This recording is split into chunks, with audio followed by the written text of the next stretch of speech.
In southern Afghanistan, another bombing rocking the country. The Islamic State claiming responsibility for a deadly suicide bombing on a Shiite mosque in Kandahar. Yesterday's bombing left 47 dead. Today, families of the victims buried their bodies.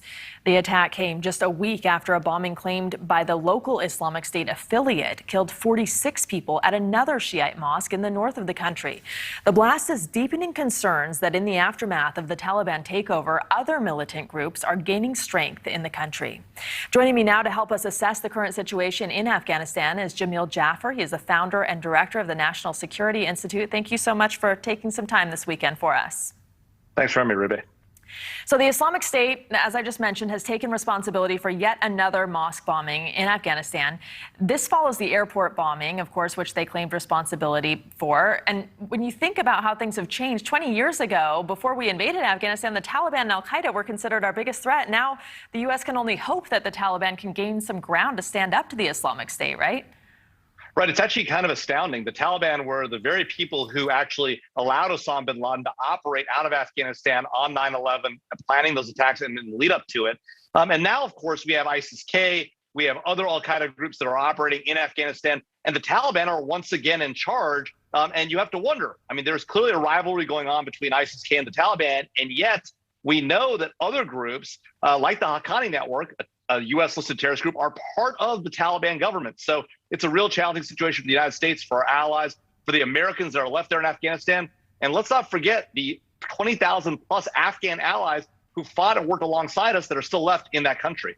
And let's talk about the botched drone attack. The Pentagon now offering unspecified payments and donations to the family members of the 10 civilians, including 7 children who were killed in the attack in the final days before the American withdrawal.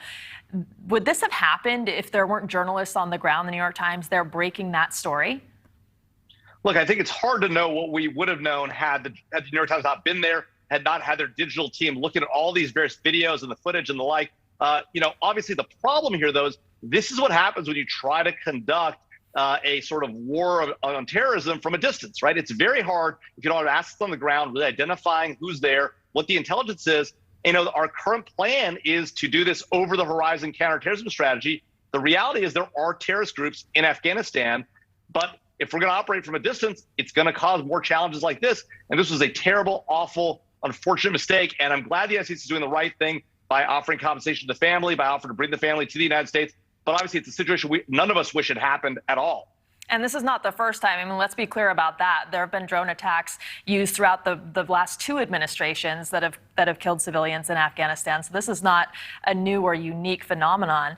Is it safe to say that Afghanistan is on the brink of humanitarian catastrophe if it isn't already there? Rudy, I think that's exactly right. I mean, look, you have a lot of folks there who are feeling under pressure from the Taliban government, women, human rights activists, all of the Afghan allies that we have.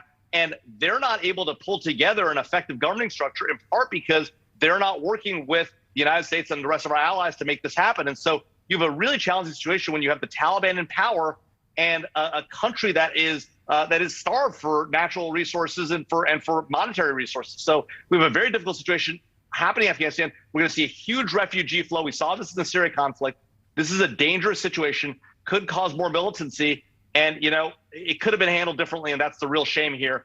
There's more work for the U.S. to do. We've got to get back in there, protect our people, protect the Americans there, and help the Afghan people get their government, the right government, in power. It's going to help them come out of this in a better way. Do you have confidence that that can happen? Because the Taliban clearly an inept government. The previous U.S.-backed government also inept. Yeah. Look, it's a very difficult situation. Obviously, a lot of corruption, a lot of challenges in Afghanistan.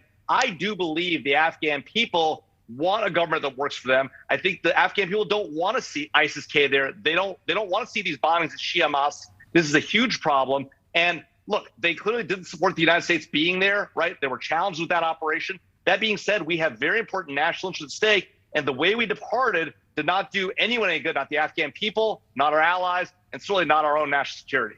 All right, Jamil Jaffer, thank you so much for taking some time for us. He is the founder and director of the National Security Institute. Thank you. Thanks for being.